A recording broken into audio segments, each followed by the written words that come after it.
हो गया लाइव। तो आज हम लोग लास्ट वाले लेक्चर में हम लोगों को शायद क्लाइमेट पढ़ रहे थे हम लोग, ठीक है। हाँ हाँ हाँ ठीक। तो विश्व का जलवायु पढ़ रहे थे। तो अभी उसमें किसी बच्चे ने एक क्वेश्चन डिस्कस किया था मुझसे, मैं बाहर वहाँ पर बैठा था। तो क्वेश्चंस भी आप लोग करना थोड़ा सा शुरू करो, जिससे कि जो टॉपिक आपको पढ़ाए जा रहे हैं और वो काफ़ी आपके सॉलिड होते चले जाएं, ठीक है। था क्वेश्चन था कि एक तो अरुणाचल प्रदेश दिया था और तीसरा उसमें दिया था मिज़ोरम दिया था। और इसमें पूछा गया था कि हॉट वेट जो वेजिटेशन है, ऐसे कुछ था, है ना। हॉट वेट कहाँ पर नहीं है, ठीक है। ट्रॉपिकल वेट, हाँ सॉरी जी। तो ट्रॉपिकल वेट यहाँ पर कहाँ नहीं होगा। तो बड़ा आसान सा क्वेश्चन था कि ट्रॉपिकल कहाँ नहीं होगा। तो हिमाचल प्रदेश की जो टोपोग्राफी है ना, वो माउंटेन पड़ते हैं यहाँ पर, और माउंटेन होंगे तो फिर ट्रॉपिकल नहीं होंगे, और ये यहाँ से एलिमिनेट हो जाएगा। और उसमें ऑप्शन में दिया था 1 और 3, वही आंसर हो गया, ठीक है। तो ट्रॉपिकल, तो इतना आइडिया आपको आ गया होगा अब तक, है ना, जो क्लाइमेट हमने आपको सिखाया है अभी तक, ठीक है। तो ये क्वेश्चन शायद यूपीएससी का ही था, है ना, यूपीएससी में पूछा गया था ना।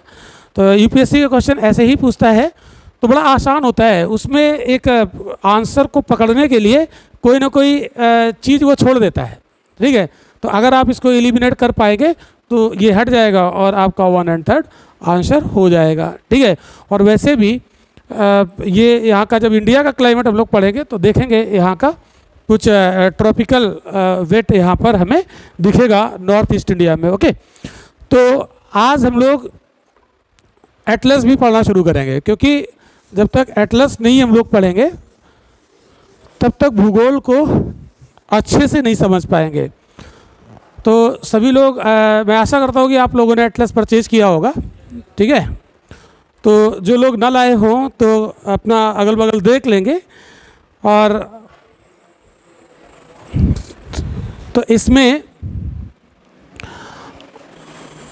वर्ल्ड का मैप आज हम लोग शुरू करेंगे, और मैप पर हम लोग आज नदियाँ पढ़ेंगे, ठीक है।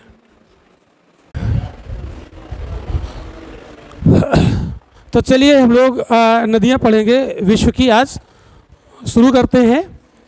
तो बातें प्लीज़ पीछे बंद कर दीजिए और कंसंट्रेट होकर समझिए क्लास को, तो आपको मज़ा आएगा, ठीक है। तो देखिएगा, अफ्रीका महाद्वीप आज हम लोग शुरू करते हैं नदियों के मामले में। तो यहाँ पर हम कोशिश करते हैं कि इसको बनाया जाए।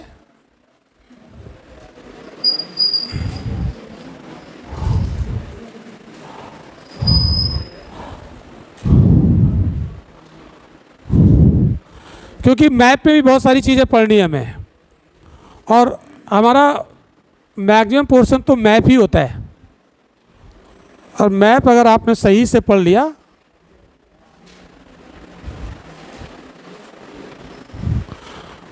तो आप बहुत कुछ यहाँ पर कर पाओगे, ठीक है। तो अफ्रीका महाद्वीप यहाँ पर मैंने बनाने का प्रयास किया है। आप लोग हमारी तरफ भी देखेंगे और अपने एटलस में भी देखेंगे, ठीक है। तो अफ्रीका महाद्वीप में हमने आपको एक दिन होमवर्क दिया था कि आप लोग एक होमवर्क करके आएंगे। ये जो इक्वेटर है, इक्वेटर अफ्रीका महाद्वीप के लगभग बीच से गुजरता है, विषुवत रेखा बीच से गुजरती है। तो आपको यहाँ पर देखना है कि वो कौन कौन से कंट्री हैं जिनसे इक्वेटर पास होता है। अफ्रीका के कौन कौन से देश हैं जिनसे इक्वेटर पास होता है। तो इसके लिए आप एटलस की मदद लेंगे। अफ्रीका का मैप आप लोग खोलेंगे और वहाँ पर इक्वेटर की लोकेशन आप देख लेंगे, है ना। 2 मिनट में इक्वेटर की लोकेशन देख लेंगे। इसके बाद हम आपसे पूछते हैं कि कौन कौन से कंट्री हैं जहाँ से इक्वेटर पास होता है। इधर से आप देखना शुरू करो, ईस्ट से वेस्ट की ओर, है ना। तो यहाँ पर आपको कुछ कंट्री दिखेंगे, लगभग मुझे लगता है 6 कंट्री यहाँ पर होंगे, ठीक है, और ये क्वेश्चन आप अपने नोट्स में लिखते भी जाएंगे, ठीक है, आप अपने अकॉर्डिंग बनाते भी जाएंगे कि वो कौन कौन से कंट्री हैं जहां से इक्वेटर पास होता है अफ्रीकन कॉन्टिनेंट में, ठीक है। तो देखा आप लोगों ने यहां पर क्या है मुझे बताओ, ठीक है। फिर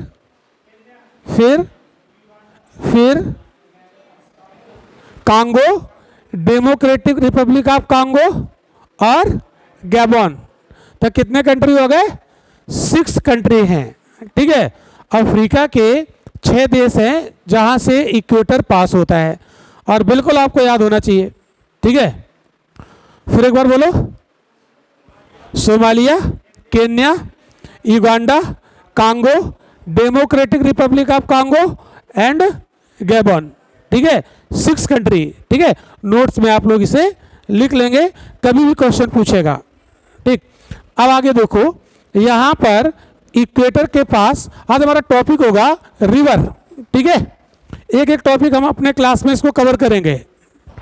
चलिए देखिए, यहाँ पर एक झील होगी, लेक होगी, जिसको हम लोग कहते हैं विक्टोरिया, है ना। कौन सी लेक है?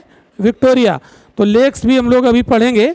तो ये विक्टोरिया लेक है, और लेक विक्टोरिया ये इससे इक्वेटर पास होता है।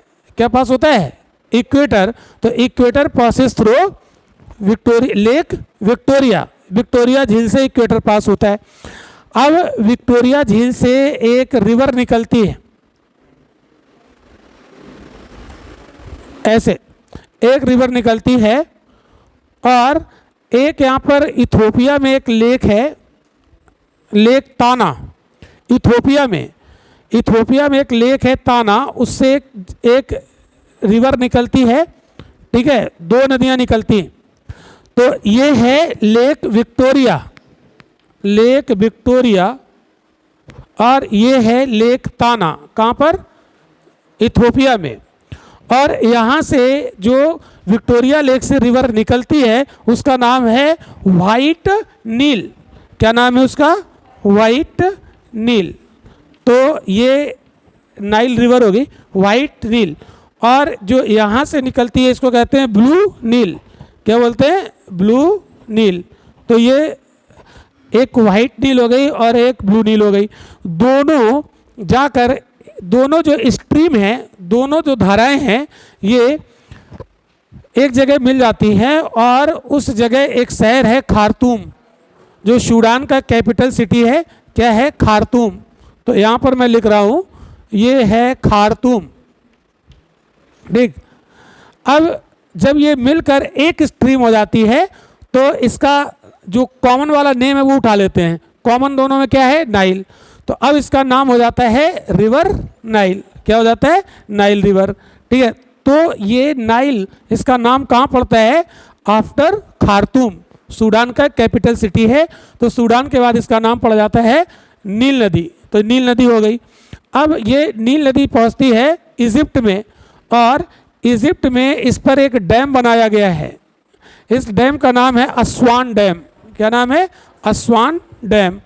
तो यहाँ पर ये है अस्वान बांध, ठीक है। और अस्वान डैम के पानी को रिजर्व करने के लिए यहाँ पर एक लेक बनी है, उस लेक का नाम है नासिर। तो नासिर झील, तो नासिर झील यहाँ पर है। तो ये नासिर हो गई। अब आप देखिएगा, ये आगे जा रही है, और ये है मेडिटेरेनियन सी, भूमध्य सागर। भूमध्य सागर में ये ऐसे डिस्ट्रीब्यूट होकर एक डेल्टा बनाती है ना। ये डेल्टा कैसा है? चापाकार, आर्कुएटेड डेल्टा है, भूमध्य सागर में बनाती है। तो ये भूमध्य सागर में डिस्चार्ज हो जाती है। तो नील नदी कहाँ डिस्चार्ज होती है? भूमध्य सागर में। और इसके किनारे एक शहर बसा हुआ है जिसको कहते हैं अलेक्जेंड्रिया।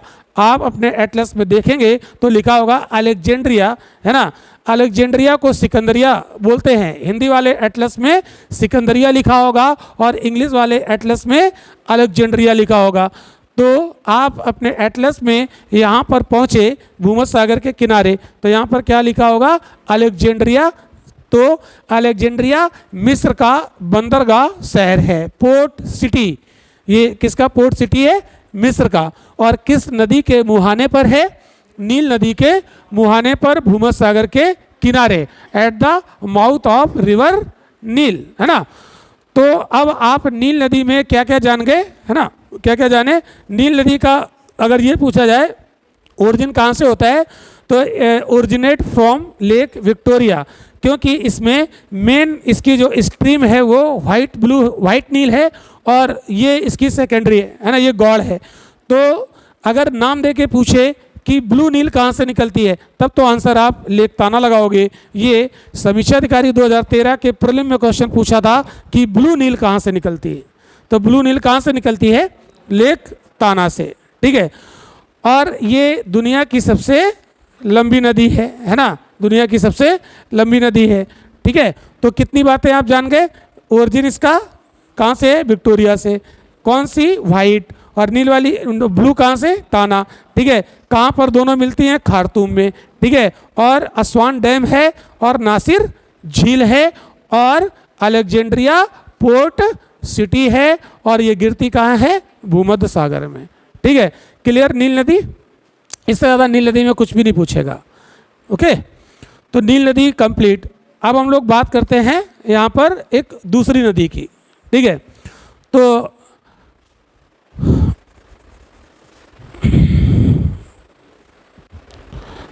अब यहाँ पर सारी नदियाँ बनाना संभव नहीं है, कुछ बनाएंगे, कुछ आप अपने एटलस से उसको देखेंगे। अब यहाँ पर एक नदी है ऐसे करके, इसको कहते हैं कांगो नदी। क्या बोलते हैं इसको? River Congo.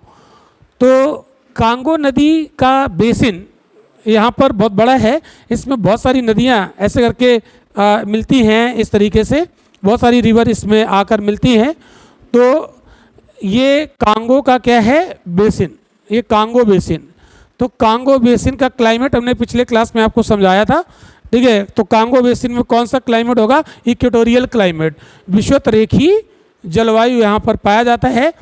और ये कांगो नदी इक्वेटर को 2 बार काटती है, इक्वेटर को एक बार इधर से जाती है और फिर एक बार लौटती है। ये कभी यूपीपीसीएस का बड़ा पॉपुलर क्वेश्चन रहा है, ठीक है, कि कौन सी नदी इक्वेटर को 2 बार कट करती है ना, इंटरसेक्ट करती है, तो वो है कांगो नदी। तो कांगो नदी का जलवायु याद रखिएगा और यहाँ के फॉरेस्ट याद रखिएगा। तो कांगो नदी बेसिन, रिवर बेसिन क्या होती है? जहाँ पर नदी बह रही है और उसकी सहायक नदियाँ जहाँ जहाँ से बह कर आ रही, वो पूरा क्या कहलाता है? उस नदी का बेसिन। तो यहाँ प्रमुख नदी कौन है? कांगो। और कांगो में बहुत सारी सहायक नदियाँ मिलती हैं, उसकी ट्रिब्यूटरीज, इसलिए उसको बोलते हैं पूरे क्षेत्र को कांगो नदी बेसिन, कांगो रिवर बेसिन। ये अफ्रीका का सबसे बड़ा रिवर बेसिन है, ठीक है। और यहाँ के जो फॉरेस्ट हैं वो ट्रॉपिकल एवरग्रीन रेन फॉरेस्ट है ना, ट्रॉपिकल एवरग्रीन रेन फॉरेस्ट यहाँ पर पाए जाते हैं।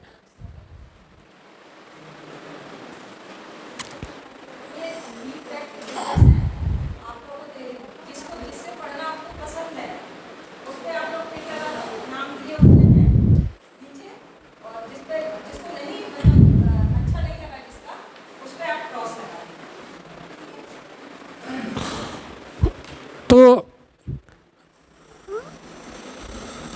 इसको आप याद रखिएगा, ठीक है। इसकी 2 प्रमुख सहायक नदियां हैं, कसाई और उबांगी, है ना, ये भी क्वेश्चन आता है, ठीक है। 2 यहाँ की इंपॉर्टेंट इसकी सहायक नदियां हैं, ट्रिब्यूटरीज।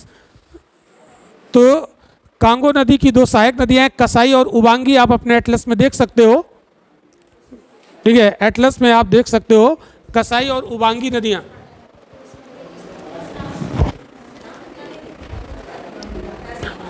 ट्रिब्यूटरीज इसकी 2 सहायक नदियां, कसाई और उबांगी, कसाई और उबांगी, इसकी 2 सहायक नदियां हैं, ठीक है, कांगो की, ठीक है। कांगो की 2 सहायक नदियां बहुत इंपॉर्टेंट हैं, कसाई और उबांगी, ठीक है। इसके बाद ये डिस्चार्ज कहाँ हो रही है? तो डिस्चार्ज कहाँ हो रही है? ये कौन सा ओशियन है? अटलांटिक, ठीक है, अटलांटिक। अटलांटिक में ये कौन सा है? साउथ, क्योंकि इक्वेटर के नीचे है, इसलिए ये साउथ अटलांटिक है। ओके, अब यहाँ पर हम लोग और भी कुछ नदियाँ देखते हैं। देखिए यहाँ पर एक नदी यहाँ से ऐसे निकलती है और ऐसे यहाँ आती, ठीक है। ये नदी ऐसे करके आ रही है, इस नदी का नाम है नाइजर। तो अगली रिवर आप लोग लिखोगे अफ्रीका में कौन सी, नाइजर नदी, नाइजर। तो अगली नदी आप लोग बातें नहीं करो, ठीक है, क्लास को कंसंट्रेट करो तभी मज़ा आएगा। तो नाइजर नदी, अब नाइजर नदी का ओरिजिन कहाँ से है, तो यहाँ पर एक कंट्री पड़ता है सियरा लियोन, एक देश है सियरा लियोन, और सियरा लियोन में एक पठार है जिसको कहते हैं फोर्टा जॉलॉन, लिखा होगा आप एटलस में देखो, ये कुछ नए नाम हैं, ठीक है, न्यू नेम है, आप लोग देखो। नहीं मिलता है, देखो देखो एक मिनट,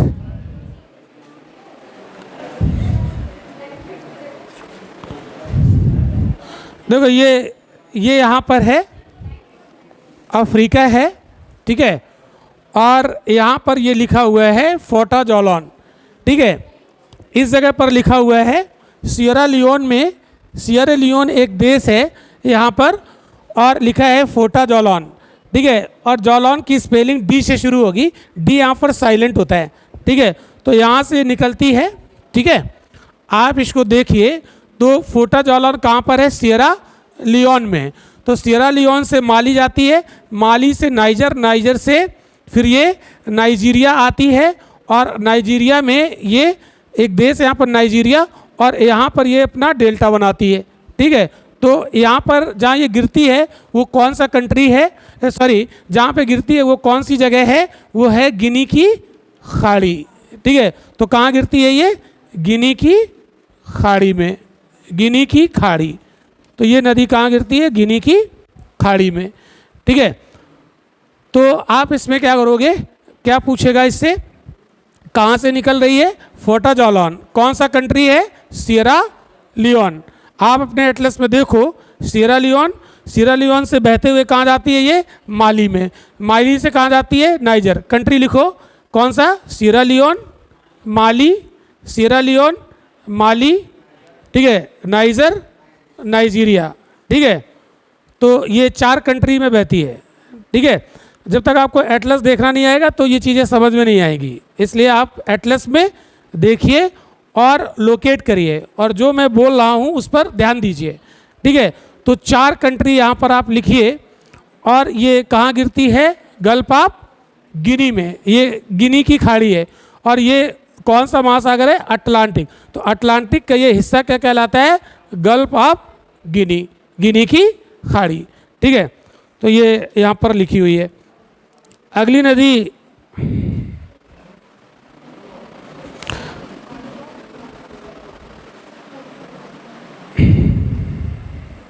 लिख लिया ना। अगली नदी देखो, यहाँ से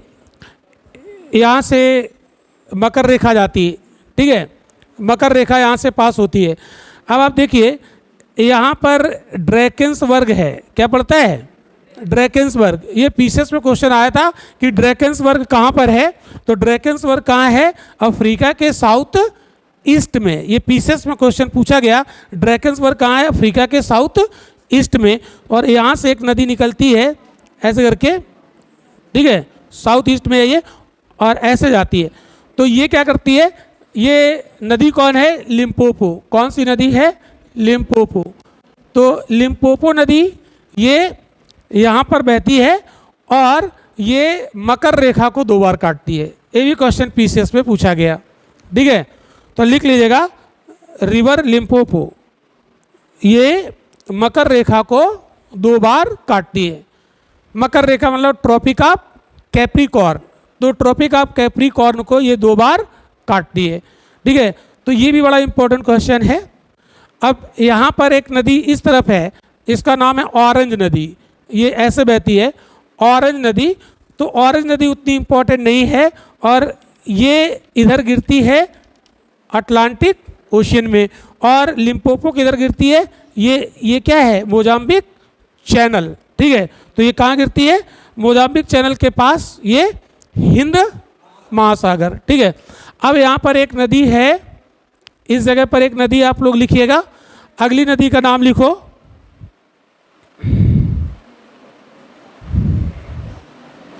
आप लोग अपने एटलस में देखो, जैम्बेजी नदी, जैम्बेजी रिवर, जैम्बेजी, जैम्बेजी नदी, ठीक है, यहाँ पर जेड बना हुआ है, जैम्बेजी नदी, तो रिवर जैम्बेजी। अब ये जैम्बेजी नदी भी बहुत इंपॉर्टेंट है। जैम्बेजी नदी देखिए ये मोजाम्बिक चैनल में एग्जैक्टली गिर रही है, तो जैम्बेजी नदी ऐसे आती है और ये मोजाम्बिक चैनल में यहाँ पर गिरती है।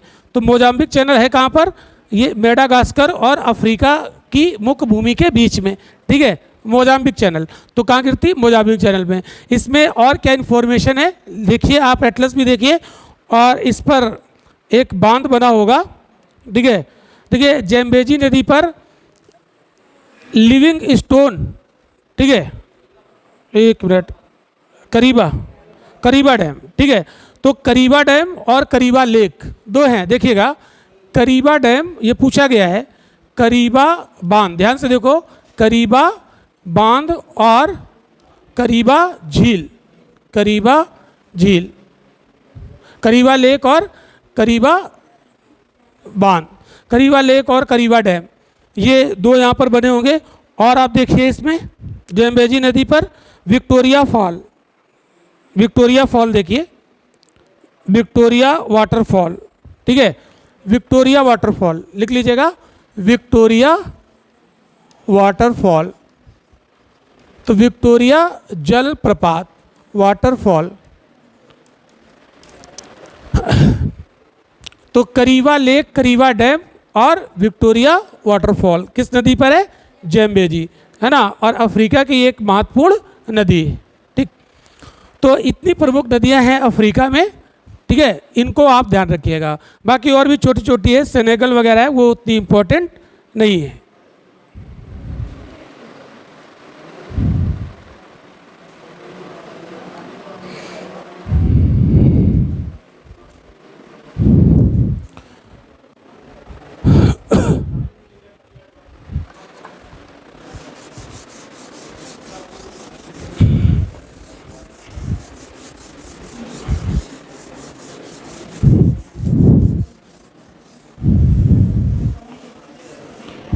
लीजिए,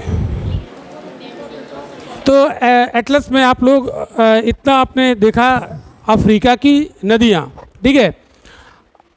अब हम लोग जो टॉपिक पिछले क्लास में पढ़ रहे थे उसको हम लोग कंटिन्यू करेंगे, तो इसको हम थोड़ा थोड़ा हर क्लास में सीखेंगे, ठीक है। अगर लास्ट में थोड़ा हमें टाइम और मिला तो अभी कुछ अगले महाद्वीप की भी नदियाँ करेंगे लास्ट में, ठीक है, क्योंकि थोड़ा सा तेज़ चलना पड़ेगा एग्ज़ाम तक, तभी ये कंप्लीट हो पाएगा। अब हम लोग बात करते हैं पिछले क्लास में जो हम आपको जलवायु पढ़ा रहे थे, है ना, जलवायु। तो जलवायु में हमने इक्वेटोरियल क्लाइमेट, बातें नहीं करो, इक्वेटोरियल क्लाइमेट पढ़ा दिया था, और सवाना पढ़ा दिया था, और हॉट डेजर्ट क्लाइमेट पढ़ा दिया था, ठीक है। हॉट डेजर्ट क्लाइमेट का जो विस्तार था 20 डिग्री से 30 डिग्री नॉर्थ और साउथ, उत्तरी और दक्षिणी गोलार्ध में महाद्वीपों के पश्चिमी साइड में मिलता है ये, ठीक है। ये पूरा हमने आपको शायद समझा दिया था, ठीक है। अब आप देखिए, अगर इसके हम इसी में अगर हम पूरब में जाएंगे तो क्या होगा, मानसूनी जलवायु, है ना, मानसून क्लाइमेट। तो मानसून क्लाइमेट से जुड़ी हुई कुछ चीज़ें यहाँ पर हम लोग समझेंगे।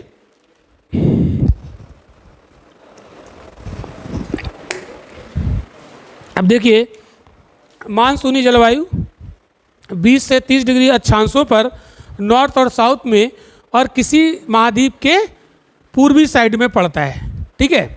तो ये वाला जो क्लाइमेट है भारत में भी मिलेगा, साउथ ईस्ट एशिया के कुछ देश मिलेंगे, है ना, जैसे थाईलैंड हो गया, कुछ पार्ट वियतनाम का हो गया, म्यांमार हो गया, ठीक है, और थोड़ा सा चाइना का दक्षिणी हिस्सा भी इसमें आएगा, ठीक है, ये तो मेन क्षेत्र हो गया।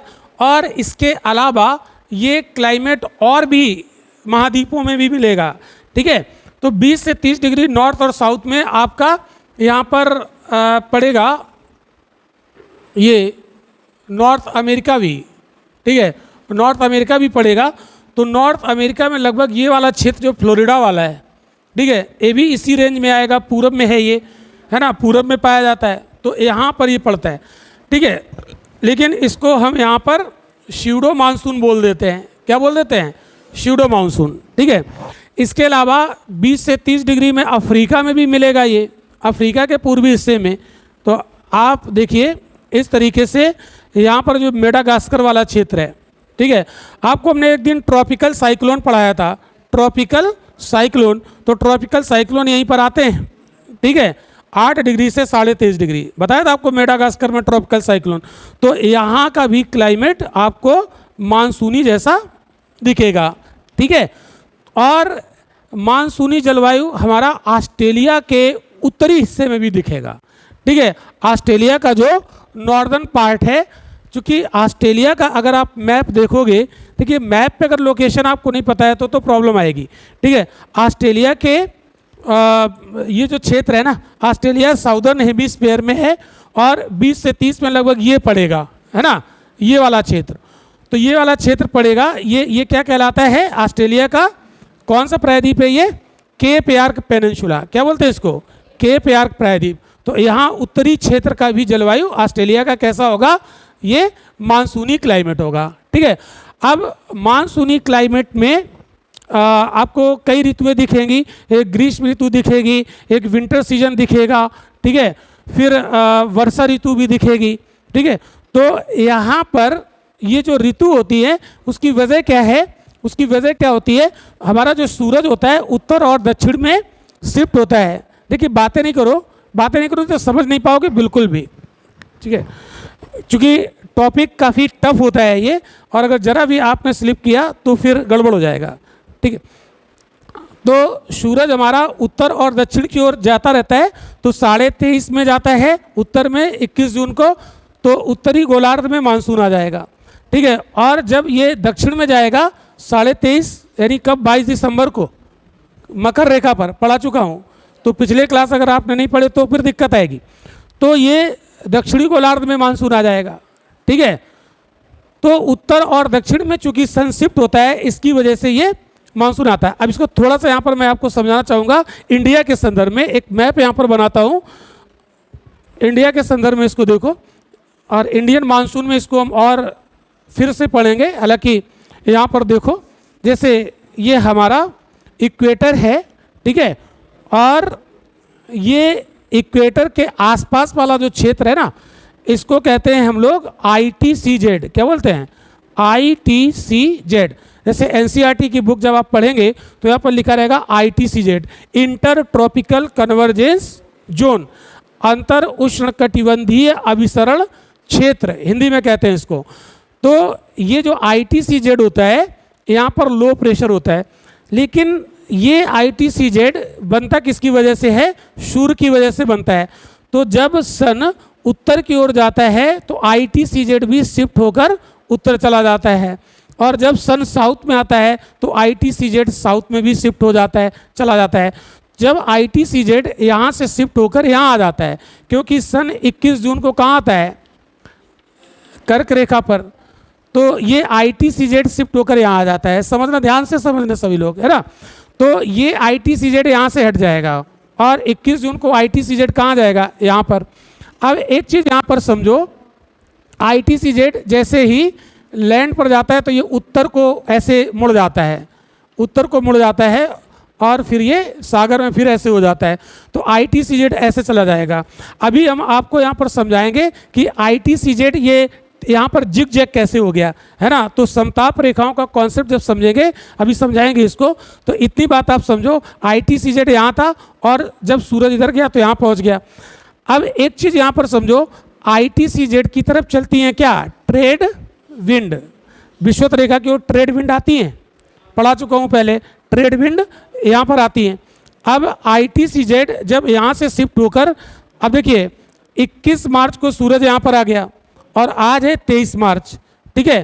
तो अब सूरज इक्वेटर को छोड़कर नॉर्थ में शिफ्ट हो रहा है 23 मार्च। तो अभी मार्च में जब जैसे ही लास्ट होगा तो अप्रैल में यहाँ कहीं आ जाएगा। तो जैसे जैसे सूरज उत्तर की ओर जाएगा ITCZ खिसकता हुआ उत्तर की ओर जा रहा है। तो ITCZ जब यहाँ पहुँच जाएगा तो ये जो ट्रेड विंड है ना ITCZ तक पहुँचती हैं, इसका पीछा करते हुए चलती हैं। तो ये ट्रेड विंड इक्वेटर को क्रॉस करके यहाँ जाएंगी। तो ये साउथ की ट्रेड हैं, नॉर्थ की ट्रेड भी होंगी, ठीक है। तो जितनी साउथ की ट्रेड उत्तर को जाएंगी तो नॉर्थ की ट्रेड उतना पीछे खिसकती जाएंगी, ठीक है। ये यहाँ पर सिस्टम होता है। तो जैसे ही ये यहाँ पर पहुँचेंगी तो उत्तरी गोलार्ध में जाएंगी तो ये जानते हो क्या करेंगी, ये फेरल के लॉ को फॉलो करेंगी और ये दाईं ओर मुड़ जाएंगी, ठीक है। ये कॉन्सेप्ट है यहाँ पर। ये जब इसको इक्वेटर को क्रॉस करके इधर पहुँचेंगी उत्तरी गोलार्ध में आ जाएंगी तो ये राइट की ओर टर्न हो जाएंगी और ये ही भारत में क्या बन जाएंगी, मानसूनी पवनें बन जाएंगी, ठीक है। और ये दो भागों में बढ़ जाएंगी, ये बंगाल की खाड़ी से जाएंगी और ये अरब सागर। तो मानसून की दो शाखाएं हो जाएंगी भारत में, एक अरब सागर का मानसून शाखा और एक बंगाल की खाड़ी वाला मानसून शाखा। अब ये भारत में किस तरीके से बरसाएंगी ये हम लोग इंडियन ज्योग्राफी में चीज़ों को समझेंगे, ठीक है। हम चूंकि अभी विश्व के स्तर पर इसको समझा रहे हैं। तो ये मानसून आया कैसे, जब वायु दाब पेटियां उत्तर को खिसक रही हैं, क्योंकि सन यहाँ था, अब ये खिसकते हुए ऊपर चला गया, यहाँ पहुँच गया, ठीक है। तो ये पवनें ITCZ तक की यात्रा करती हैं। तो इसको ऑब्वियस सी बात है कि ये इक्वेटर को क्रॉस करेंगी और जो उत्तर वाली हैं वो और पीछे खिसक जाएंगी। अब ध्यान से समझना यहाँ पर साइक्लोन कैसे बन जाते हैं।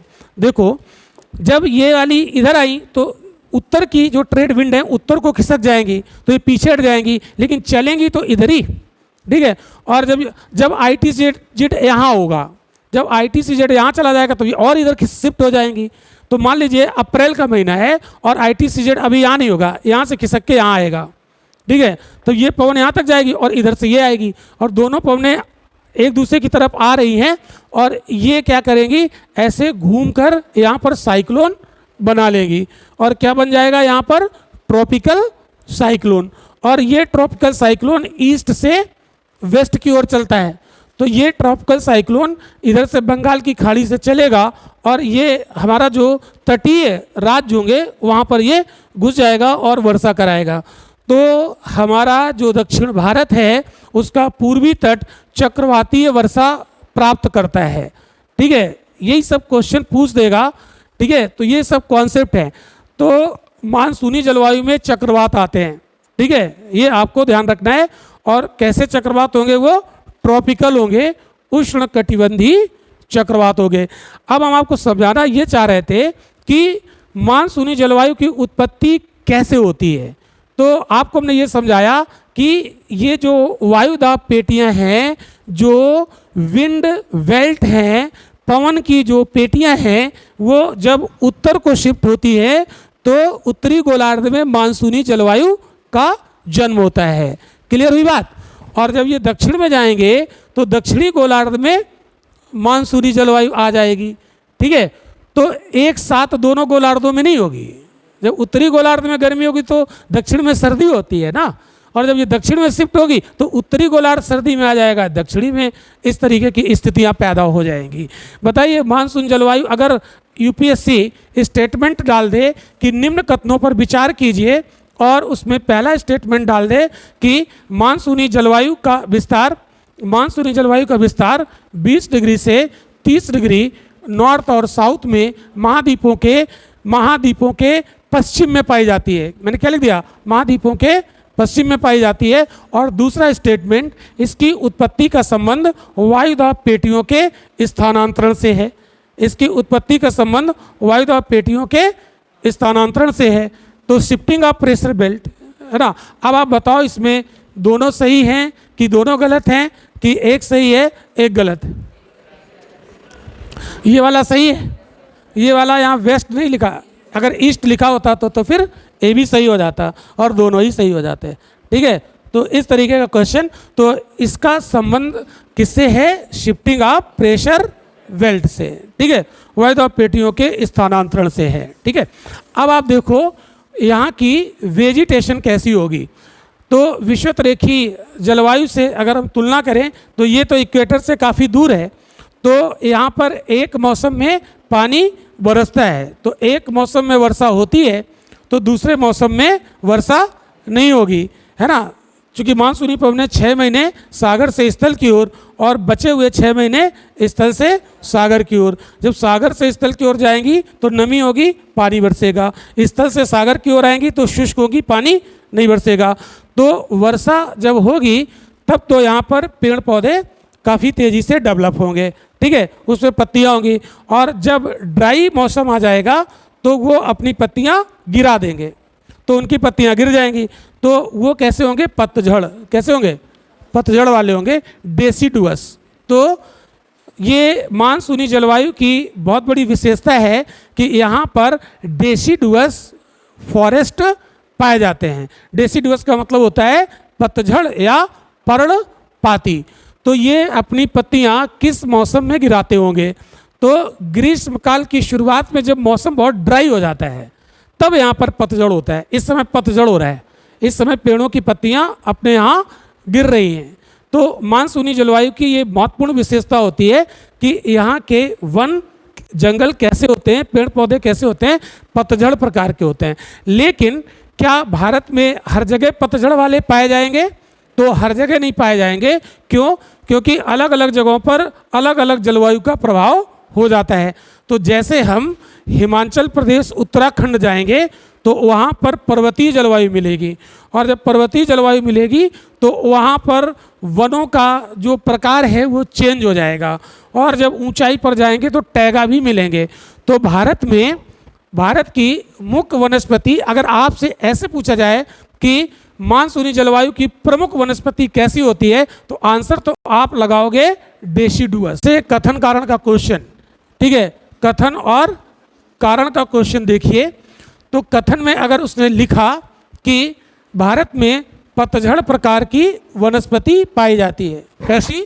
डेसिडुअस, पतझड़ पाई जाती है, ठीक है, शॉर्ट में लिख रहा हूँ, पतझड़ प्रकार की वनस्पति पाई जाती है। और यहाँ पर लिख दिया जलवायु यहाँ की, देखो यहाँ की मिट्टी कैसी होगी, सॉइल। तो मानसूनी जलवायु में मिट्टी का प्रकार जलोढ़ होता है। कैसा होता है? जलोढ़। तो यहाँ पर एलुवियल सॉइल होती है। कैसी होती है? जलोढ़ मिट्टी। अब यहाँ पर ध्यान से बात समझना, जो जलोढ़ मिट्टी होती है इसमें ह्यूमस पाया जाता है। क्या पाया जाता है?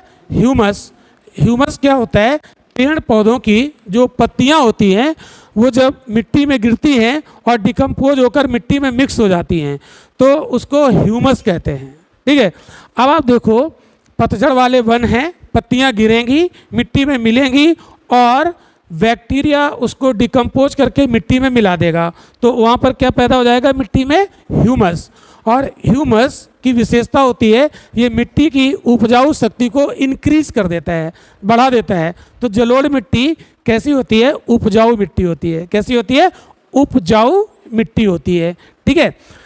अब आप देखिएगा और भी जगहों पर, जैसे हम लोग टैगा वाले क्षेत्र में जाएंगे, टैगा टुंड्रा में, तो वहाँ भी पत्तियाँ टैगा फॉरेस्ट की पत्तियाँ गिरती हैं, बट टेम्परेचर बहुत कम होता है जिसकी वजह से वो मिट्टी में पत्तियाँ डिकम्पोज नहीं हो पाती हैं, जिसकी वजह से वहाँ पर ह्यूमस की कमी होती है। लेकिन जलोढ़ मिट्टी में ह्यूमस की अधिकता होती है ना। तो ये चीज़ें आप लोग यहाँ पर ध्यान रखिएगा। अब देखो यहाँ पर फिर फसल कौन सी होगी? तो अच्छा, जो मिट्टी हम लोगों के यहाँ की है, क्योंकि हम लोग इस जलवायु को फेस करते हैं, तो जब गर्मी होती है तो ठीक ठाक गर्मी होती है, और जब बरसात होती है तो खूब उमस भी होती है, तो उस उमस में पत्तियाँ सड़ भी जाती होगी, ठीक है, तो ह्यूमस पैदा हो जाता है। अब इस जलवायु में कौन सी प्रमुख क्रॉप होती है? तो वहाँ की स्टेपल क्रॉप होती है राइस, ठीक है। तो मुख्य फसल क्या होती है? चावल। तो मुख्य फसल चावल होती है। तो ये क्या बोलते हैं, मानसूनी जलवायु की सूचक फसल कौन होती है, ये इंडिकेटर होता है मानसूनी जलवायु का, लिख लीजिएगा। मानसूनी जलवायु का इंडिकेटर क्रॉप कौन होती है, राइस होती है। ठीक है, मानसूनी जलवायु में राइस जो है वो सूचक होता है। ठीक है, तो भारत में राइस के प्रोडक्शन के लिए बहुत अच्छी सी सिचुएशन पाई जाती है। ठीक है, अब राइस के लिए क्या चाहिए, राइस के लिए जलोढ़ मिट्टी चाहिए, उपजाऊ मिट्टी, और भारत में पर्याप्त है। तो भारत में जैसे क्वेश्चन पूछा था भारत की प्रमुख फसल क्या है, खाद्यान्न फसल क्या है भारत की, तो क्वेश्चन आप लोग क्या लगाते हैं, पूछा गया पीसीएस में, इसका आंसर क्या लगाएंगे, इसका आंसर आप लगाओगे राइस, भारत की प्रमुख खाद्यान्न फसल। ठीक है, तो अब ये सारी चीज़ें हमने आपको समझा दी। अब इसमें कुछ 2-4 पॉइंट आप लोगों को लिखा देते हैं ताकि बाद में याद रह जाए, है ना, सारी चीज़ें मिक्स हो जाएंगी नहीं तो इसमें आप लोग जरा लिख लीजिएगा वो कंट्री कौन कौन से जहाँ ये पाई जाएगी, लिख लो। भारत, बर्मा, कौन कौन से देशों में ये पाई जाएगी, Bharat, Burma, Thailand, some parts of Vietnam, Vietnam के कुछ भागों में, वियतनाम के कुछ भागों में, साउथ चाइना, दक्षिणी चीन, और नॉर्दर्न ऑस्ट्रेलिया, बताया था अभी आपको यहाँ ऑस्ट्रेलिया का मैप बनाकर। ठीक है, उत्तरी ऑस्ट्रेलिया। तो ये आपको याद होने चाहिए, क्वेश्चन पूछा गया है कि उत्तरी ऑस्ट्रेलिया की जलवायु कैसी होगी, ये क्वेश्चन पूछा गया है। तो मुख्य तो ये हैं, और दूसरा अभी जो हमने फ्लोरिडा के पास बताया था अमेरिका में, तो वो कैसी है, स्यूडो मानसून उसको वहाँ पर बोल देते हैं। ठीक है, तो मुख्य मानसूनी जलवायु के ये कंट्री हैं। ठीक है, इसमें लिखिएगा, देखिए साउथ की ट्रेड विंड लिखो, दक्षिण की व्यापारिक पवनें, दक्षिण की व्यापारिक पवनें उत्तर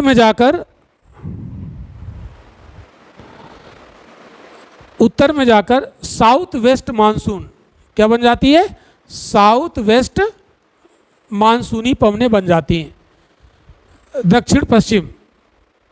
ये बात आपको क्लियर है, साउथ वेस्ट, देखो यहाँ से गई इधर घूमी तो ये डायरेक्शन क्या हो गई, साउथ वेस्ट। ठीक है, तो ये उत्तर में जाकर क्या बन जाती है, मानसूनी पवनें। ठीक है, नेक्स्ट पॉइंट लिखिएगा, यहाँ पर वर्षा 4 महीनों में सीमित होती है, 4 महीनों में सीमित होती है। तो rain limited to 4 months, rain limited to 4 months, वो 4 महीने कौन कौन से होते हैं, जून, जुलाई, अगस्त, सितंबर, जून, जुलाई, अगस्त, सितंबर। ठीक है, ये 4 महीनों में यहाँ पर सफिशिएंट वर्षा होती है।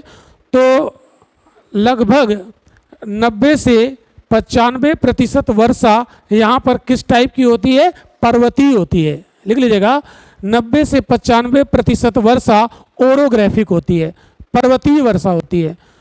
तो हाँ, ओरोग्राफिक, पर्वतीय वर्षा। तो भारत की वर्षा कैसी है, पर्वतीय वर्षा, है ना, मानसूनी पवनों से वर्षा होती है बट है कैसी, पर्वतीय। 3 प्रकार की वर्षा आपको समझाई थी। तो ओरोग्राफिक, अगर इंडिया के जितने भी पर्वत हैं वो काट के हटा दिए जाएं तो भारत में कोई पानी नहीं बरसेगा। ठीक है, जैसे बांग्लादेश, अगर हम लोग जब मानसून इंडिया का पढ़ेंगे तो बंगाल की खाड़ी वाली पवनें इधर से जाती हैं, बांग्लादेश से होकर जाती हैं और मेघालय पहुंचती हैं।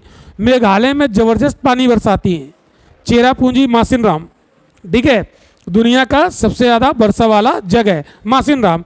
1100 सेंटीमीटर एनुअल रेन वहाँ पर होती है, बहुत ज़्यादा होती है, लेकिन वो तो बांग्लादेश से होकर गुजरती हैं।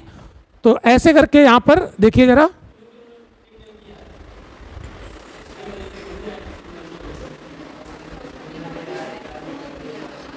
देखो यहाँ से ये पवनें जाती हैं और ये है मेघालय का पठार, गारो, खासी, जयंतिया की पहाड़ियाँ, और ये बांग्लादेश से होकर जाती है और यहाँ पहुँचती हैं तो बांग्लादेश में पानी नहीं बरसाती हैं, लेकिन मेघालय के पठार पर ये बहुत ज़्यादा पानी बरसाती हैं। तो बांग्लादेश में क्यों नहीं बरसाती होगी? क्योंकि बांग्लादेश में कोई टोपोग्राफी नहीं है, माउंटेन ऐसा नहीं है जो इनको रोक सके, इसलिए बांग्लादेश में पानी नहीं बरसता, मानसूनी हवाएं यहाँ पानी नहीं बरसाती। और ये मेघालय के पठार पर जो गारो खासी जयंतिया हिल्स हैं उसका कीप नुमा शेप लाइक अ फनल, और ऐसे उसी में घुस जाती और ज़बरदस्त पानी बरसाती है।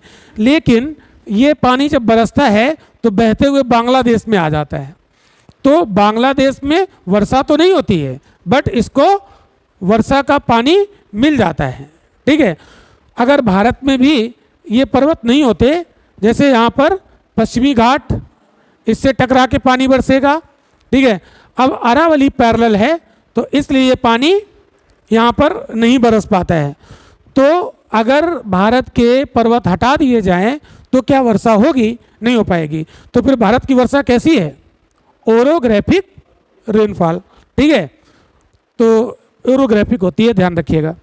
नेक्स्ट, यहाँ पर आपने सॉइल लिख ही लिया, वेजिटेशन आपको बता दिया पतझड़ प्रकार की होती है। और एग्रीकल्चर, कृषि, कृषि कैसी होगी यहाँ पर? तो कृषि प्रधान है, मानसूनी जलवायु। ठीक है, लिख लीजिएगा। देखिए, कृषि वर्षा पर निर्भर करती है, तभी तो हम बोलते हैं ना भारत की कृषि मानसून पर जुआ है, बोलते हैं। ठीक है, तो वर्षा पर निर्भर करती है। तो एग्रीकल्चर डिपेंड्स अपॉन रेनफॉल। ठीक है, और भारत की अर्थव्यवस्था कृषि प्रधान अर्थव्यवस्था है, और फसल कौन होगी? राइस। ठीक है, इसके अलावा और फसल कौन सी हम उगाते हैं? तो लिख लीजिएगा कौन कौन सी फसलें होती हैं। गेहूँ, मक्का, मिलेट्स, मिलेट्स का मतलब होता है मोटे अनाज, व्हीट, मेज यानी मक्का, मिलेट्स यानी मोटे अनाज, जूट, जूट, कॉटन, कॉटन मतलब कपास, कॉटन। और जगहों पर जैसे तटीय क्षेत्रों में क्या होता है? कोकोनट। ठीक है, किनारों पर नारियल। ठीक है, तो कोकोनट, स्पाइसेस यानी मसाले, तो ये भारत में फसलें ग्रो की जाती हैं। बट जो टिपिकल मानसूनी जगह है वहाँ पर क्या होता है? राइस। ठीक, तो ये तो हमारा कंप्लीट हो गया। अब हम लोग आते हैं अगले क्लाइमेट पर।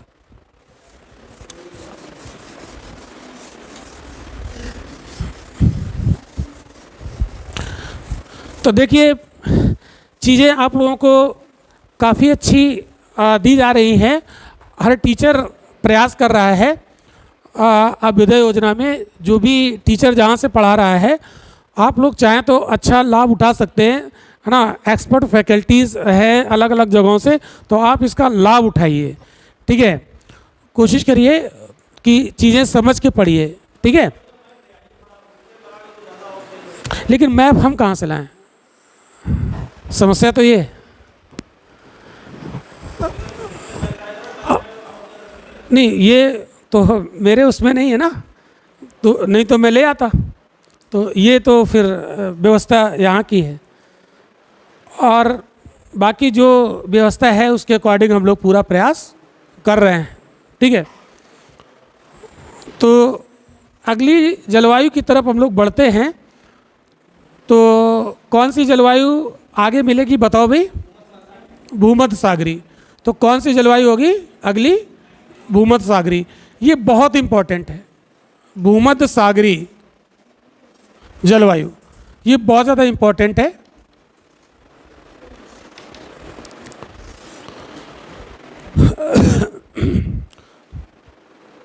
अच्छा, आप लोग भूमध्य सागरी जलवायु के बारे में एक दो पॉइंट तो बता सकते हो ना?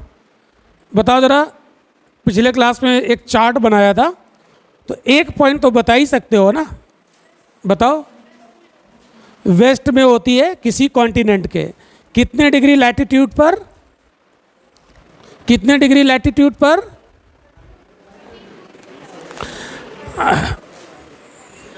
जी 30 से 45, ठीक है। तो देखो अभी हमने आपको बताया कि 20 से 30 तक पाई जाती है पश्चिम में मरुस्थलीय जलवायु, और 30 के ऊपर जब जाएंगे, 30 से 45 पर पहुंचेंगे तो हमें मिलेगी भूमध्य सागरीय जलवायु। बहुत इंपॉर्टेंट है ये।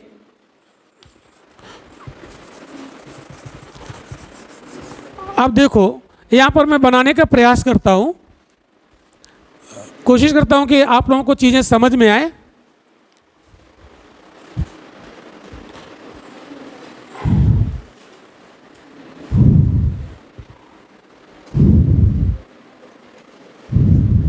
ठीक है, ये अफ्रीका है और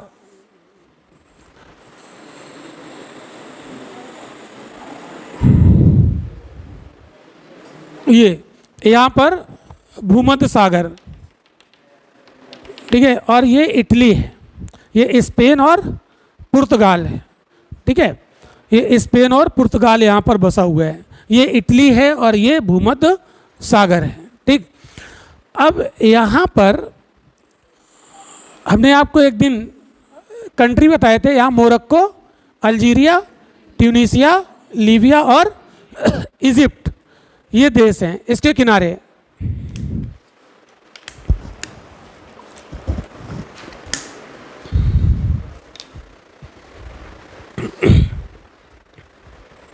ये जो भूमध्य सागर है, यहाँ 30 से 45 डिग्री अक्षांश पड़ेगा, ये पड़ेगा 30 से 45 डिग्री, और इधर वाला पूरा महाद्वीप अगर बना देंगे तो ये कहाँ हो जाएगा, पश्चिम में, ठीक है। तो इस जलवायु की विशेषता क्या है, 30 से 45 में पश्चिम में, तो ये पश्चिम में ही पड़ता है। इधर क्या है, अटलांटिक ओशियन, ठीक है। अब होता क्या है कि जब सूरज साउथ में आता है, फिर से वही बात आप समझिएगा, 22 दिसंबर है ना, और ये 23.5 डिग्री साउथ, तो सूरज यहाँ पर आ गया, ठीक। अब क्या होगा, जो विंड बेल्ट हैं, पवनों की पेटियाँ, वो भी साउथ में शिफ्ट होगी। अब आप हमें ये बताओ, ये जो पछुआ पवनें ये यहाँ चलती थी, यहाँ चलती, यूरोप में यहाँ थोड़ा ऊपर चलती है, ये जैसे यूनाइटेड किंगडम है ना, और फ्रांस है, यहाँ पर चलती है। अब होता क्या है, जब सूरज साउथ में जाता है तो उत्तरी गोलार्ध ठंडा हो जाता है, उत्तरी गोलार्ध में विंटर सीजन शुरू हो जाता है, तब ये वाली जो विंड है ना, यहाँ से थोड़ा शिफ्ट होके नीचे आ जाती है पछुआ पवनें, चूँकि सारी विंड बेल्ट साउथ को शिफ्ट हुई। तो जब सूरज साउथ में जाता है तो विंड बेल्ट साउथ में शिफ्ट हो जाती है, जब सूरज नॉर्थ में जाता है तो विंड बेल्ट नॉर्थ की ओर शिफ्ट हो जाती है, ठीक है। ये कॉन्सेप्ट आप दिमाग में फीड करो, ठीक है। तो ये पछुआ पवनें यहाँ से शिफ्ट होकर कहाँ जाएंगी, यहाँ चलना शुरू करेंगी, यहाँ चलना शुरू करेंगी, ठीक है, इस जगह। क्लियर। तो ये जो विंड है ये शिफ्ट हो गई इस जगह, भूमध्य सागर के आसपास चलने लगी। तो अब ये पछुआ पवनें चूँकि गर्म होती हैं, ठीक है, गर्म होती हैं, पछुआ पवनें ठंडी नहीं होती, मैं पढ़ा चुका हूँ। तो ये यहाँ अटलांटिक ओशियन से पानी लेंगी और ये अफ्रीका का ये जो किनारा है ना, यहाँ से गुजरेंगी। तो भूमध्य सागर के किनारे यहाँ अफ्रीका में मोरक्को, ठीक है, अल्जीरिया, तो मोरक्को और अल्जीरिया का वो हिस्सा जो भूमध्य सागर से सटा हुआ है, वहाँ पर पानी बरसेगा। फिर ये पवनें ऐसे जा रही, ये स्पेन और पुर्तगाल में पानी बरसाएंगी, ठीक है। फिर भूमध्य सागर से नमी लेकर यहाँ फ्रांस में पानी बरसाएंगी, फिर ये इटली में पानी बरसाएंगी, फिर ये आगे जाएंगी तो इज़राइल यहाँ पड़ेगा, इज़राइल में पानी बरसाएंगी, ठीक है। तो ये वर्षा किस मौसम में हो रही है, सर्दी में हो रही है ना, क्योंकि सूरज कहाँ जा चुका है, साउथ में जा चुका है। तो शीतकाल में वर्षा होती है, ठीक है। अब आप देखिएगा, जब ये शिफ्ट होकर सूरज फिर यहाँ आ जाएगा तो ये फिर यहाँ से हट के वहाँ चली जाएंगी, तो अब यहाँ वर्षा नहीं होगी। जब सूरज नॉर्थ में आ जाएगा तो ये पवनें शिफ्ट होकर यहाँ आ जाएंगी, ये अब पानी नहीं बरसाएंगी, मीन्स गर्मी का मौसम आ जाएगा। तो गर्मी का मौसम कैसा हो जाएगा? ड्राई हो जाएगा। बट यहाँ तो गर्मी है, बट यहाँ कैसा हो जाएगा? साउथ में सर्दी का मौसम। अब साउथ की पछुआ पवनें शिफ्ट होकर 30-45 पर पानी बरसाना शुरू होगी। जब ये सूरज उत्तर में चला जाएगा तो यहाँ जो पछुआ पवनें यहाँ थी ना, यहाँ ये शिफ्ट होकर ऊपर यहाँ आ जाएंगी। कहाँ जाएंगी? यहाँ। और यहाँ पर पानी बरसाएंगी। तो ये 30 से 45 महाद्वीप का ये साउथ है, और ये 30 से 45 महाद्वीप का नॉर्थ है। तो 30 से 45 क्या आपको पढ़ाया गया? 30 डिग्री से 45 डिग्री नॉर्थ और साउथ दोनों में पाया जाता है, और महाद्वीप के पश्चिम में पाया जाता है। बताओ, इतनी बात समझ में आई सभी को अच्छे से? ठीक है। तो इस जलवायु में आपने क्या सीखा? इस जलवायु में आपने सीखा कि वर्षा शीत ऋतु में होती है। वर्षा शीत ऋतु में होती है। और वर्षा कौन सी पवनों के द्वारा होती है? वेस्टर्लीज यानी पछुआ पवनों के द्वारा होती है, और पछुआ पवनों के स्थानांतरण यानी शिफ्टिंग से होती है, शिफ्ट हो जाती है अपनी जगह से। इतनी बातें सीखी। इतना सीखने के बाद आप प्रीवियस ईयर का क्वेश्चन उठा के करिए, आईएएस का, पीसीएस का छोड़ दीजिए, आईएएस का उठा के करिएगा, और यहीं से क्वेश्चन आप उसे सॉल्व कर लोगे। ठीक है। इतने ही कॉन्सेप्ट से क्वेश्चन पूछा गया है। अब बताइए, इतना समझने में किसी को कोई दिक्कत?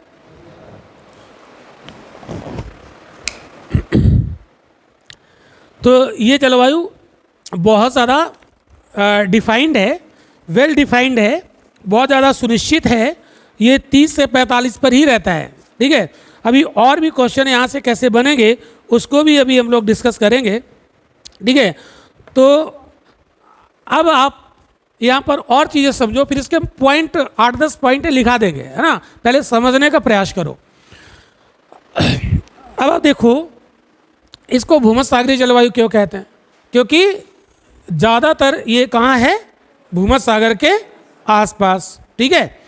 लेकिन भूमध्य सागर के आसपास ही नहीं है, ज़्यादा तो यहाँ है, लेकिन ये और भी जगहों पर है। ठीक है। तो और जगहों पर कहाँ कहाँ होगी? एक तो ये आपने सीखा साउथ में। ठीक है। ये अफ्रीका है ना, ये दक्षिण अफ्रीका है।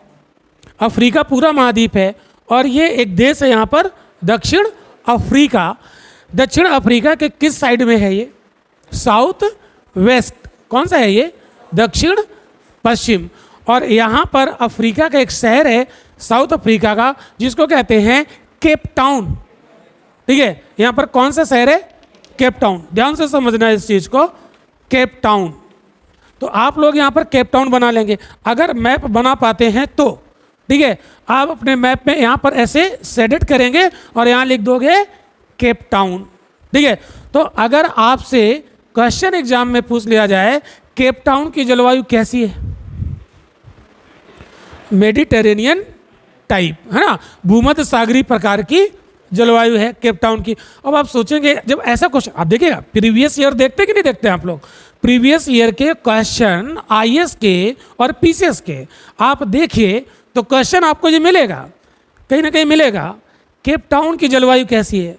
तो आप सोचेंगे सर ऐसे तो दुनिया में बहुत सारे नगर हैं, हम कौन कौन से नगरों की जलवायु याद करेंगे? तो सभी नगरों की नहीं पूछेगा, जो इम्पोर्टेंट है वही पूछेगा। ठीक है। तो केप टाउन की जलवायु याद हुई, कैसी होगी? भूमध्य सागरीय। ठीक है। और देखो, बढ़ते हैं आगे। इधर एक मैप बनाते हैं, साउथ का ही बनाते हैं पहले, ऑस्ट्रेलिया का।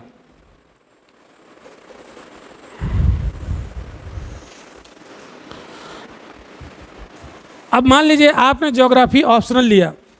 अगर ज्योग्राफी ऑप्शनल आपने लिया तो जब आप इंटरव्यू देने जाएंगे तो आपसे पूछ देगा, ये सब क्वेश्चन उठाएगा। ये हमारे प्रीलिम मेंस के भी क्वेश्चन हैं और इंटरव्यू के बड़े पॉपुलर क्वेश्चन होते हैं।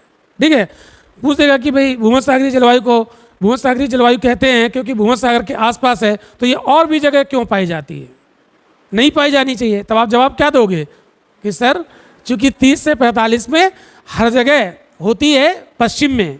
ठीक है। तो भूमध्य सागर, प्रकृति को नहीं पता है कि ये भूमध्य सागर है कि ये अफ्रीका है। अगर उस रेंज में आएगी तो पछुआ हवाओं को नहीं पता है कि ये कौन सा देश है, वो तो अपना चल रही है ना, ठीक है, वो तो देश हमने बसाया है ना, ठीक है।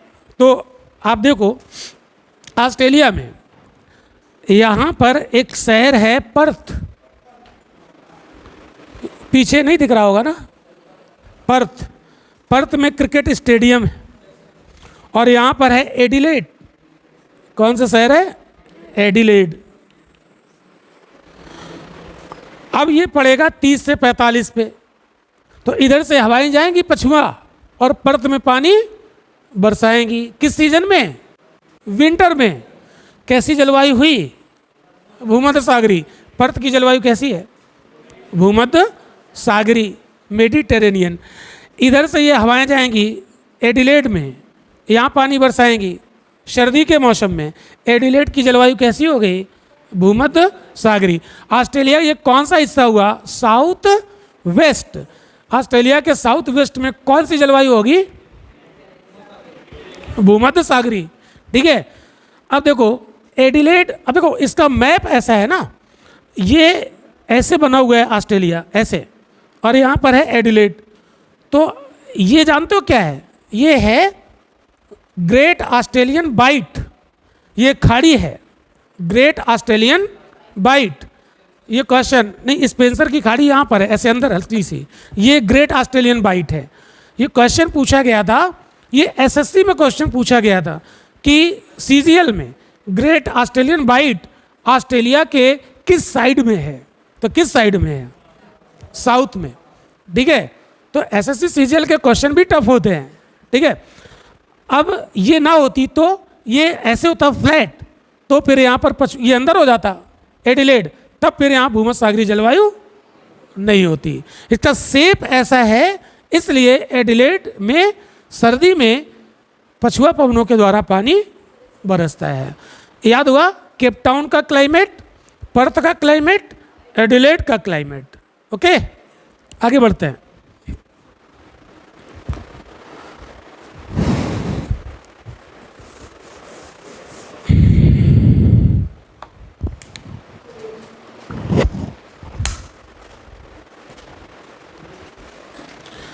देखो यहाँ पर हम लोग बात करते हैं साउथ अमेरिका की, है ना। साउथ अमेरिका कुछ ऐसे होता है, साउथ अमेरिका, और ये है इक्वेटर, यहाँ से जाता है।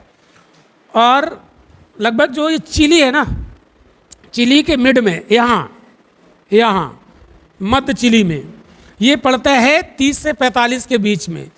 यहाँ पर चिली कंट्री है, यहाँ ऊपर पेरू है, ठीक है।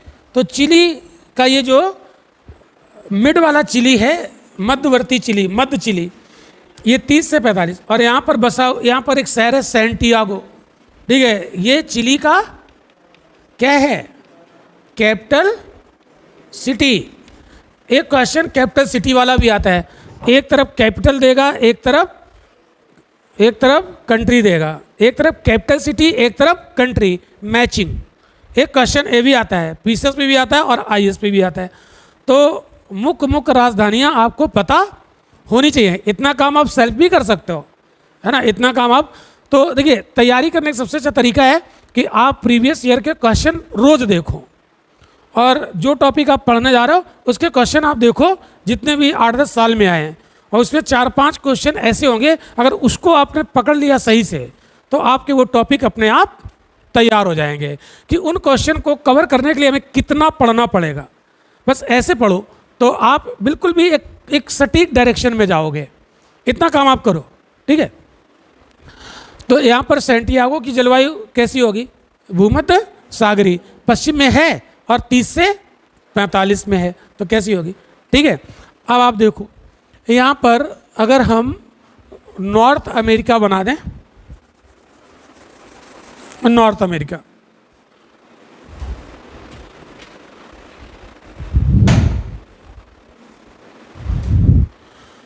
उत्तरी अमेरिका, उत्तरी अमेरिका में ये कैलिफोर्निया है, ये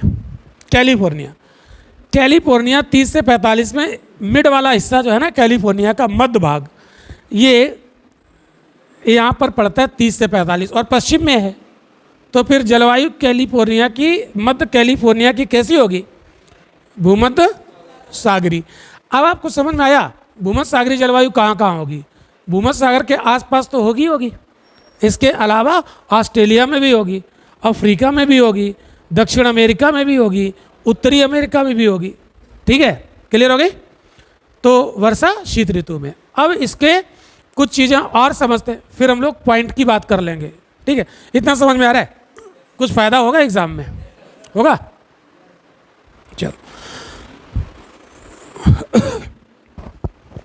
जब यहाँ पर शीत ऋतु में पानी बरसेगा, पानी बहुत ज़्यादा नहीं बरसता है, लगभग वही 40 से 80-75 सेंटीमीटर तक पानी बरसता है।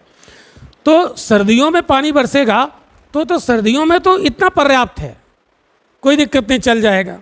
लेकिन गर्मी यहाँ पर थोड़ा ज़्यादा समय होता है गर्मी का, और गर्मी में जब पानी की ज़रूरत पड़ेगी तब पानी बरसता नहीं है। तो ये बड़ा अजीब टाइप क्लाइमेट है। गर्मी में जब पानी की ज़्यादा ज़रूरत तो बरसेगा नहीं, और सर्दी में बरसता है। तब क्या होगा? यहाँ के पेड़ सर्वाइव कैसे करेंगे? यहाँ के पेड़ कैसे सर्वाइव करेंगे? तो जो सर्दी में वर्षा होगी उस पानी को ये स्टोर कर लेंगे, ये स्टोर कर लेंगे और उसी पानी से काम चलाएंगे गर्मी में। ठीक है, और ये पत्तियाँ उत्तियाँ नहीं गिराएंगे। तो जब एक मौसम में पानी बरसा और दूसरे मौसम में पानी नहीं बरसा तो जनरली पौधे क्या करते हैं? पत्तियाँ गिरा देते हैं, जैसे मानसूनी जलवायु के। लेकिन इन लोगों ने क्या किया, इन पौधों ने क्या किया? बोले पत्तियाँ तो नहीं गिराएंगे, है ना, हम पानी को स्टोर कर लेंगे और गर्मियों में काम चला लेंगे। तो ये पेड़ पतझड़ नहीं होंगे। क्लियर ना? ये पेड़ पतझड़ नहीं होंगे, ये दूसरे तरीके से सर्वाइव करेंगे। क्या करेंगे? जैसे जो सिट्रस फ्रूट्स होते हैं, सिट्रस मतलब नींबू प्रजाति के, नींबू प्रजाति के यहाँ पर फल वृक्ष पाए जाएंगे। तो स्वयं नींबू रस होता है, स्टोर कर लिया, उसी से काम चलाएगा। संतरा रस होता है, उसी को स्टोर कर लिया, पानी है और उससे काम चलाएगा। मौसम्मी, ठीक है, पाइनएप्पल, ठीक है, और अनानास, क्या बोलते हैं इसको, अनार, ठीक है। जैतून, जैतून तो यहाँ का इंडिकेटर होता है। जैतून हमेशा भूमध्य सागरीय जलवायु में ही मिलेगा। जैतून तो इसलिए जैतून भूमध्य सागरीय जलवायु का क्या होता है? सूचक होता है, इंडिकेटर होता है। तो जैतून कैसे सर्वाइव करता है? कुछ इसी तरीके से करता है, अभी उसको बताएंगे।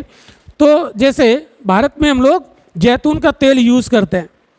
जैतून का तेल दो तरीके से, हम उसको एडिबल ऑयल के रूप में भी यूज़ करते हैं, खाने के तेल के रूप में, और बॉडी में लगाते भी हैं। दोनों तरीके से उसको यूज़ करते हैं। तो जब हम ऑलिव ऑयल आप खरीदेंगे तो उसमें लिखा होगा मेड इन स्पेन। क्या लिखा रहेगा? Made in Spain.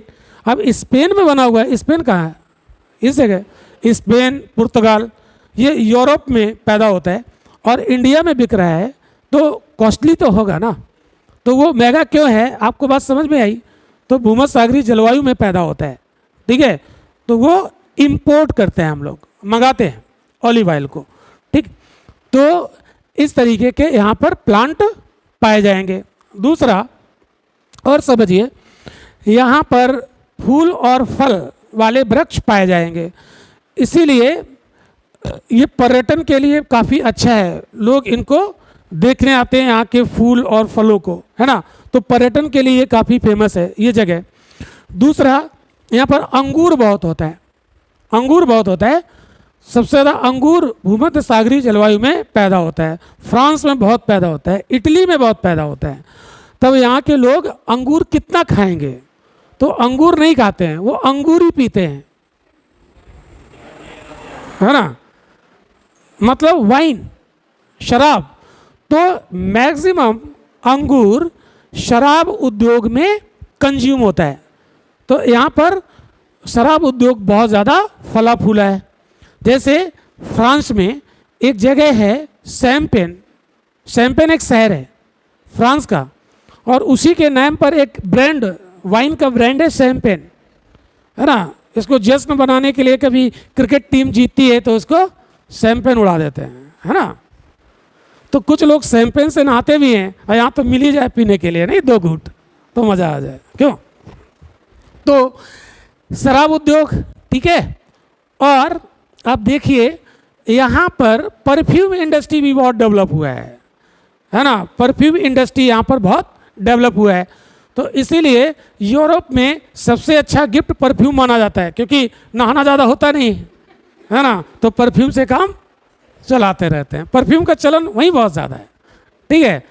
हम लोग तो शौक में डालते हैं, अब वो मजबूरी में, अंतर है ना, उनकी मजबूरी है।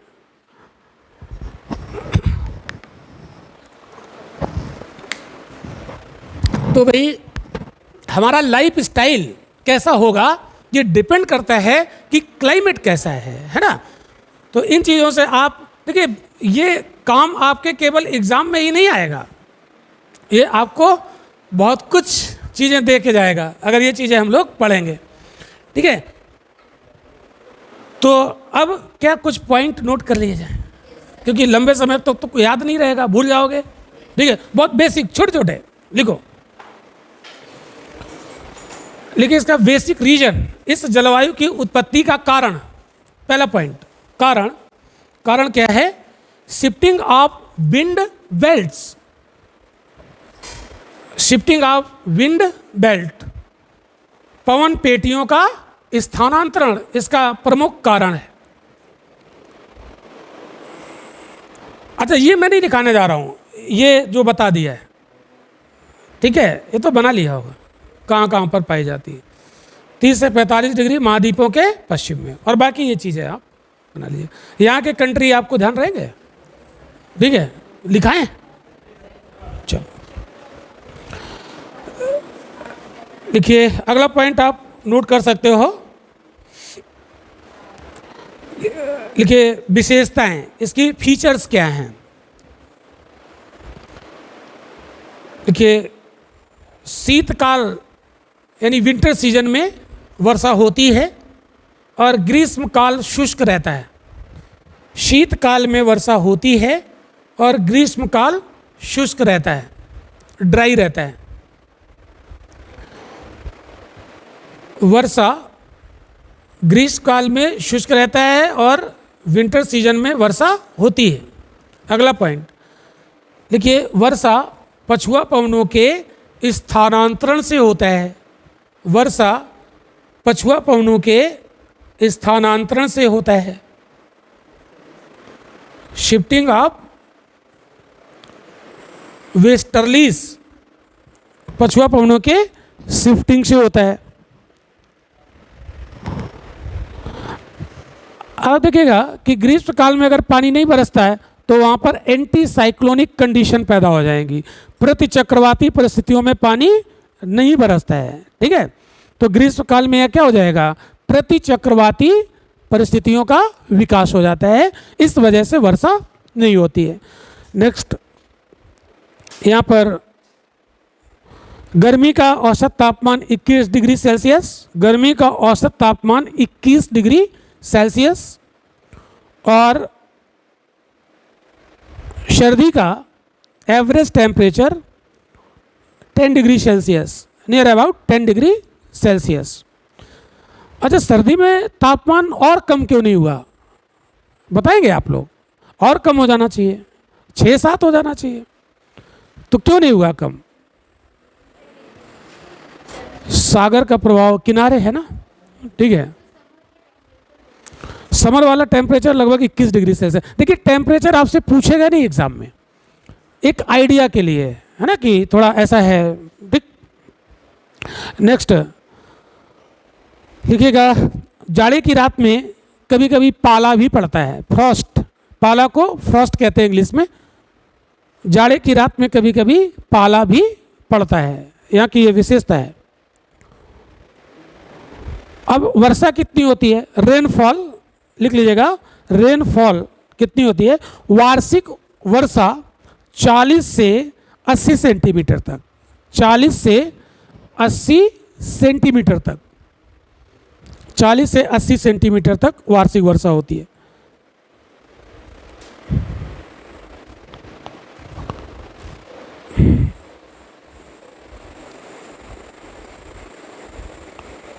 वनस्पति बता दिया आपको। तो नींबू प्रजाति के हैं सिट्रस फ्रूट्स, लिख लीजिएगा सिट्रस फ्रूट्स। अब जैसे लताओं में अंगूर की जो बेल होती है ना, तो वो लता वाली जो बेल वाली वनस्पति वो अंगूर हो जाएगी, ठीक है। अब ये डेसिडुअस नहीं होते हैं, अपने आप को बचा के रखते हैं, ठीक है। तो लिख लीजिएगा उसका कारण, लिखिए ग्रीष्म काल में पत्तियां नहीं गिराते, ग्रीष्म काल में पत्तियां नहीं गिराते, बल्कि विभिन्न तरीके से अपने आप में नमी को स्टोर करके रखते हैं। डिफरेंट जो तरीके हैं उसको ये फॉलो करते हैं और नमी को स्टोर रखते हैं, इसलिए ये पत्तियां नहीं गिराते हैं, इसलिए ये डेसिडुअस नहीं होते हैं, ठीक है।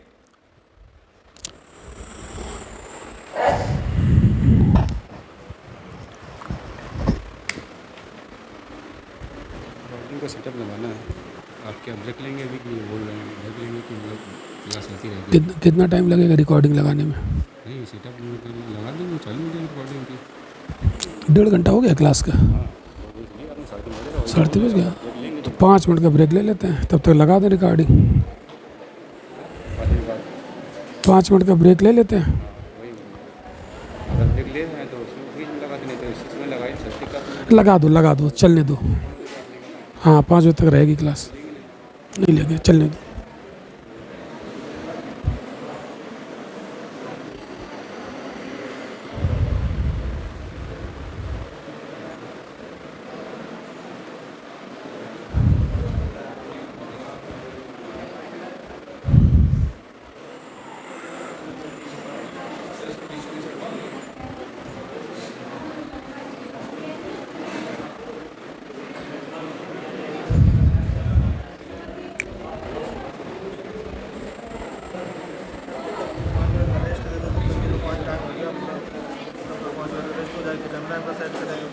ये तो तुरंत सेट कर देंगे 2 मिनट में।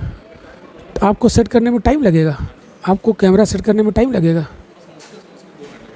2 मिनट। अच्छा, तो आप लगा दीजिए, इसकी रिकॉर्डिंग बंद कर दीजिए, चलने दें फिर। दरअसल हमें ये पता था कि 3:30 बजे एक ब्रेक होता है। अच्छा, चलिए ब्रेक ले लेते हैं 5 मिनट का, ठीक है, 5 मिनट का।